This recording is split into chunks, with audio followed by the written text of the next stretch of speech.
Proklamasi. Kami, bangsa Indonesia, dengan ini menyatakan kemerdekaan Indonesia. Hal-hal yang mengenai pemindahan kekuasaan dan lain-lain diselenggarakan dengan cara saksama dan dalam tempo yang sesingkat-singkatnya. Jakarta, 17 Agustus 1945, atas nama bangsa Indonesia, Soekarno Hatta.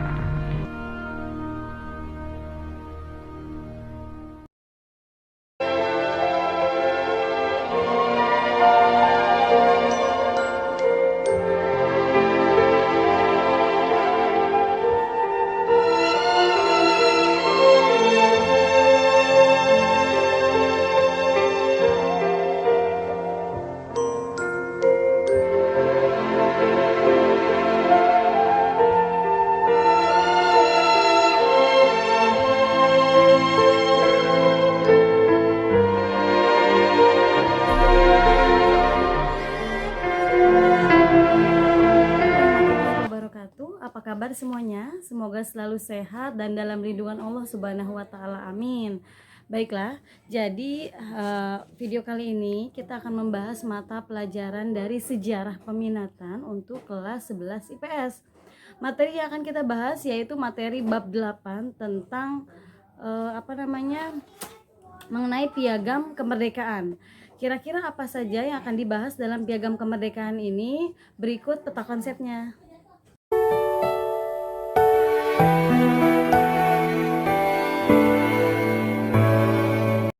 Oke, untuk materi yang pertama yaitu pembentukan Lembaga Perdamaian PBB. Seperti yang kita tahu, sebelum terbentuknya PBB itu kan ada Perang Dunia I. Perang Dunia I sendiri terjadi pada tahun 1914 sampai dengan 1918. Setelah Perang Dunia I berakhir, muncul atau dibentuknya LBB. Nah, LBB sendiri berdiri pada tanggal 10 Januari 1920. Dasarnya dari mana sih kira-kira LBB dibentuk? Yaitu adanya Wilson 14 Point. Wilson 14 Point sendiri ini dibentuknya pada tanggal 8 Januari 1918. Wilson 14 Point merupakan 14 poin yang dikeluarkan oleh Presiden Amerika Serikat, yaitu Presiden Wilson, yang salah satu isinya yaitu membentuk organisasi perdamaian dunia, sehingga dibentuklah LBB. Meskipun pada akhirnya LBB nanti akan dibubarkan.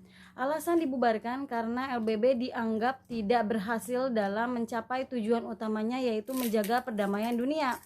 Apa sih faktornya? Karena dianggap gagal karena pecahnya Perang Dunia II. Nah, Perang Dunia II sendiri terjadi di tahun 1939 sampai dengan 1945.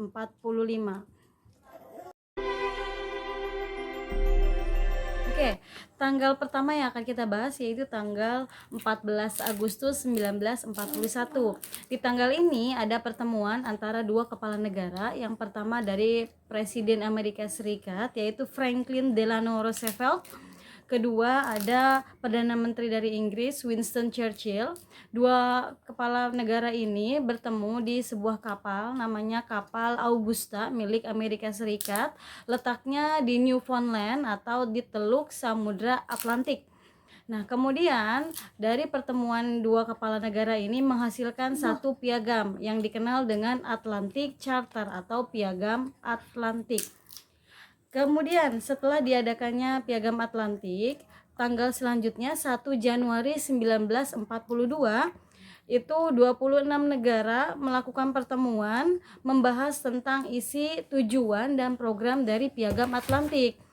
Hasil kesepakatannya 26 negara hampir menyepakati tujuan dan program dari Piagam Atlantik.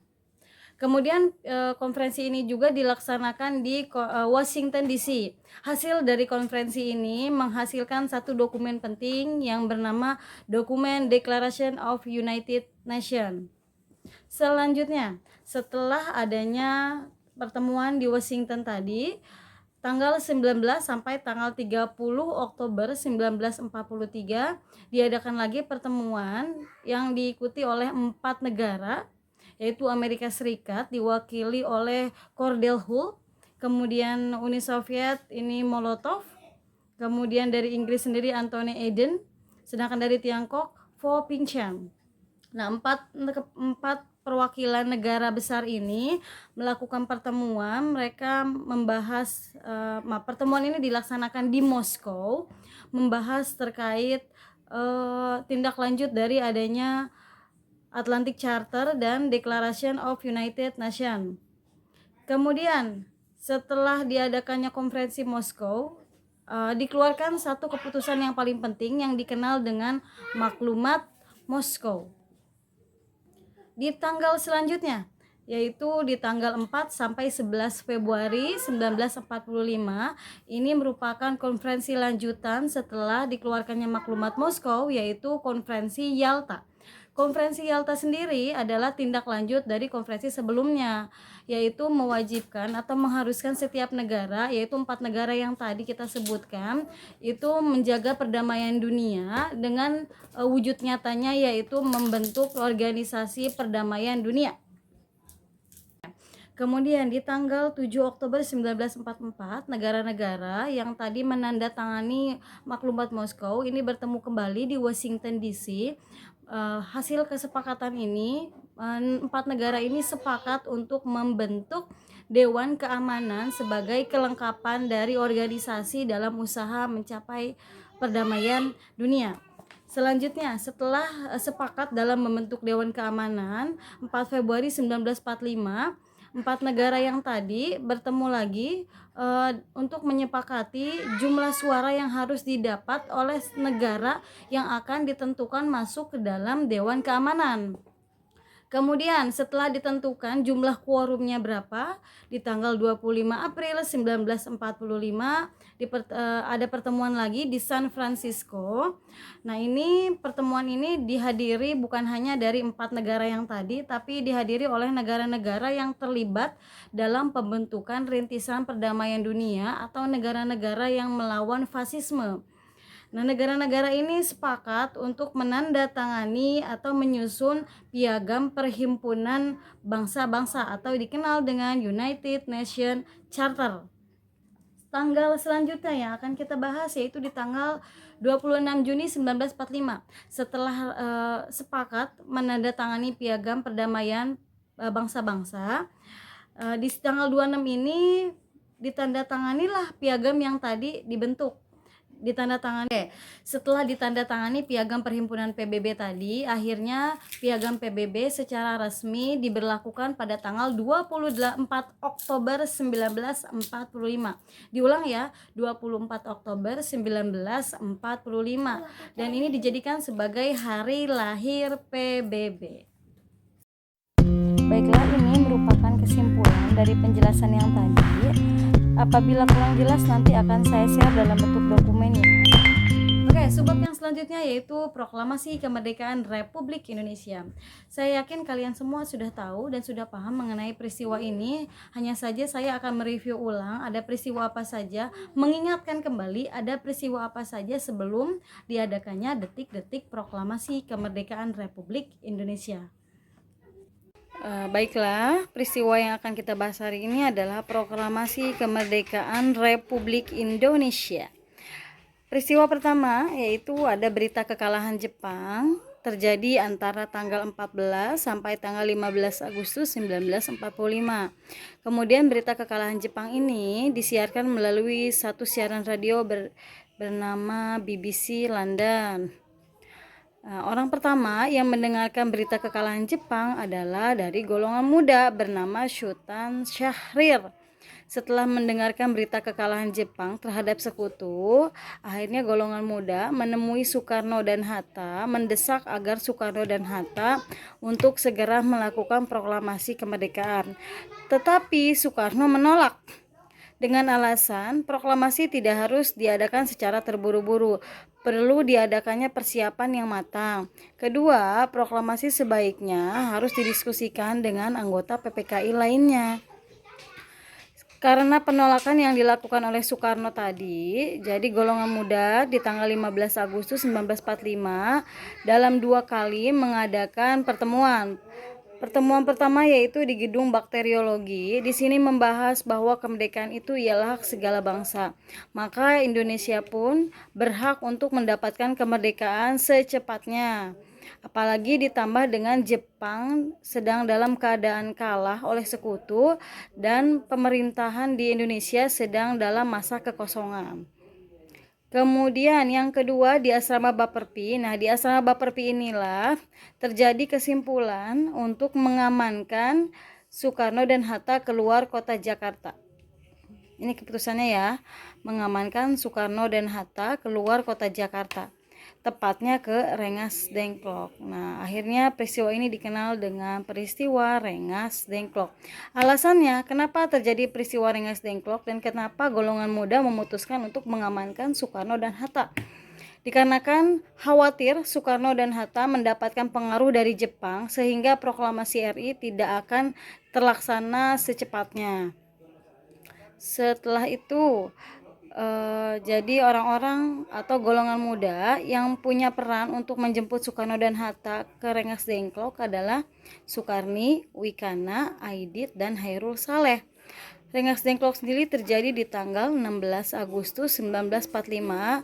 Dimulai penjemputannya dari antara jam 3 sampai jam 4 waktu Indonesia Barat, yaitu subuh dini hari. Ketika sampai di Rengas Dengklok, Soekarno dan Hatta diajak berdiskusi oleh golongan muda, yaitu salah satunya Sudanko Singgih. Sudanko Singgih sendiri memiliki jabatan sebagai Komandan Peta Rengas Dengklok. Setelah melakukan diskusi, tersirat bahwa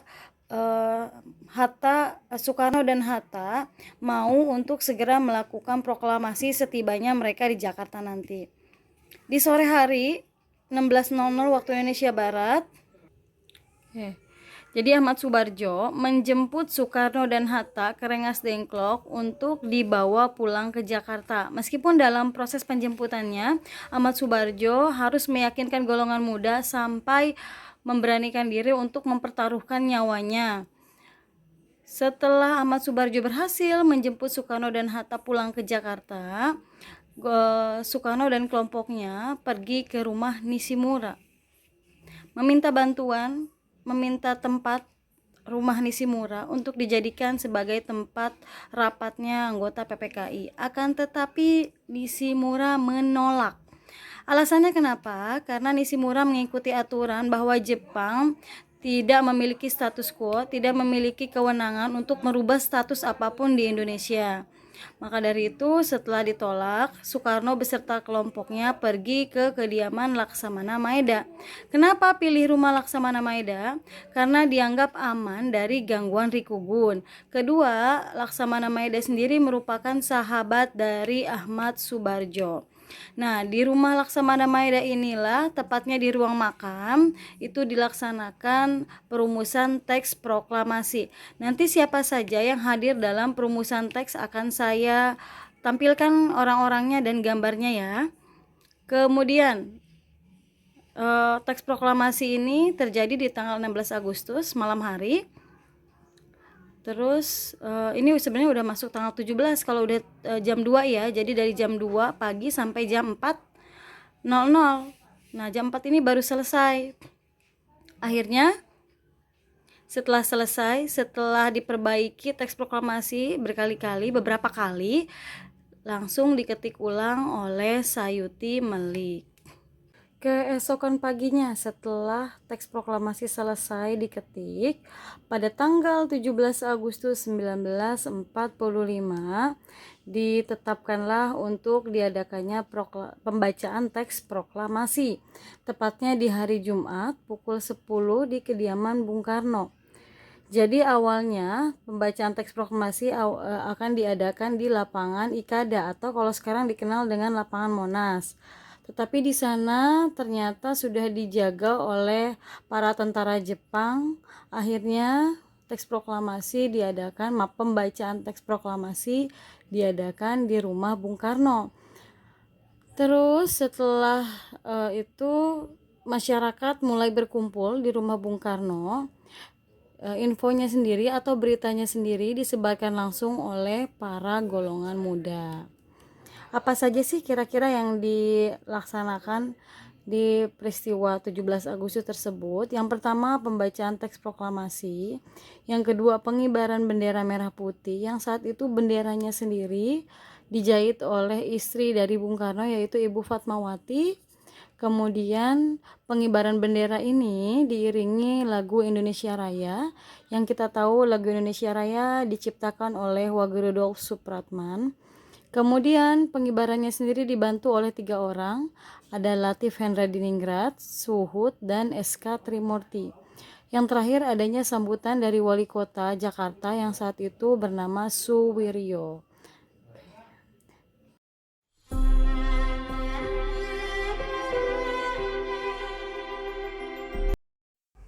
Baiklah, sekarang kita bahas pembentukan lembaga negara yang dibentuk oleh PPKI. PPKI sendiri berdiri pada tanggal 9 Agustus 1945, pengganti dari BPUPKI. PPKI melakukan sidang selama 3 kali. Yang pertama di tanggal 18 Agustus 1945, yang kedua 19 Agustus 1945, yang ketiga 22 Agustus 1945. Kemudian, sidang pertama 18 Agustus 1945, pengesahan Undang-Undang 1945. Kedua, ada pemilihan presiden dan wakil presiden yang dipilih secara aklamasi berdasarkan saran dari Otto Iskandar-Dinata. Yang ketiga, pembentukan Komite Nasional. Nah, Komite Nasional sendiri fungsinya adalah untuk membantu tugas-tugas presiden sebelum terbentuknya MPR dan DPR. Sidang yang kedua, tanggal 19 Agustus 1945, ini menentukan pembagian wilayah dan departemen RI. Di sini ada Otto Iskandar-Dinata, dia membagi 8 provinsi wilayah Indonesia: Jawa Barat, Jawa Tengah, Jawa Timur, Borneo, Sulawesi, Maluku, Sunda Kecil, Sumatera, ditambah dengan 2 daerah istimewa, yaitu Yogyakarta dan Surakarta. Selain dari 8 provinsi, ini ada pembagian 12 departemen, bisa dilihat nama departemen dan pemimpin dari departemen sendiri, dikemukakan oleh Ahmad Subarjo. Nah, ini dia 4 menteri negara selain dari 12 departemen. Selain itu, diangkat pula beberapa pejabat tinggi negara, Ketua Mahkamah Agung, Jaksa Agung, Sekretaris Negara, dan juru bicara negara. Nah, ini sidang yang ketiga 22 Agustus 1945. Jadi pembentukan KNIP, Komite Nasional Indonesia Pusat, yang sudah direncanakan di tanggal 18. Kemudian di sidang ketiga ditentukan kapan akan dilantik. Dilantik sendiri tanggal 29 Agustus 1945 di Gedung Kesenian Jakarta. Terpilih ketuanya yaitu Mr. Kasiman Singadimedjo. Kemudian wakilnya Sutarjo, Adam Malik, dan Johannes Latu Harhari. Perbaiki ya, Johannes Latu Harhari.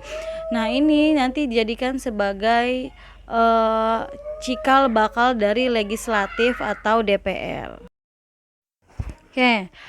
Kemudian ada pembentukan partai politik. Jadi yang dimaksud partai politik adalah wadah prasarana pembinaan politik bagi rakyat Indonesia. Di tanggal 27 Agustus 1945 dibentuklah satu partai politik baru, tetapi kemudian dibubarkan karena dianggap menyaingi KNIP. Tanggal 3 November 1945, akhirnya pemerintah mengeluarkan satu maklumat. Pengertian maklumat sendiri kalian bisa lihat di samping di kotak merah yang besar. Jadi artinya pengumuman, pengetahuan, pemberitahuan, dan lain-lain. Isi maklumat 3 November 1945 sendiri yaitu mengusulkan atau memberitahukan kepada KNIP untuk memberikan kesempatan kepada partai-partai politik untuk terbentuk demi membantu atau memperkuat perjuangan bangsa Indonesia. Oke, selanjutnya pembentukan BKR. Jadi BKR ini merupakan satu lembaga yang berada di dalam BPKKP. Ketika pemerintah membentuk BPKKP, dulunya sudah ada nama lain dari BPKKP adalah BPP, Badan Penolong Prajurit. Ini merupakan bentukan dari Jepang. Ketika Jepang kalah, kemudian Indonesia merdeka, akhirnya BPP ini diganti menjadi BPKKP di tanggal 20 Agustus 1945. BPKKP sendiri merupakan singkatan dari Badan Penolong Keluarga Korban Perang.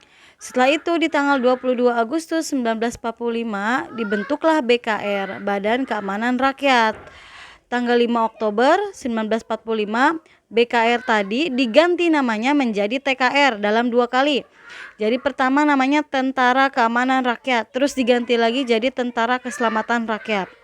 Di tanggal 23 Januari 1945, TKR Tentara Keselamatan Rakyat diganti lagi menjadi TRI, Tentara Rakyat Indonesia. Kemudian, tanggal 7 Juni 1947, pemerintah mengeluarkan maklumat yang isinya merubah TRI menjadi TNI, Tentara Nasional Indonesia. Oke, berikut video penjelasan dari saya. Semoga bermanfaat buat kalian semua. Mohon maaf apabila banyak kekurangannya. Assalamualaikum warahmatullahi wabarakatuh. With December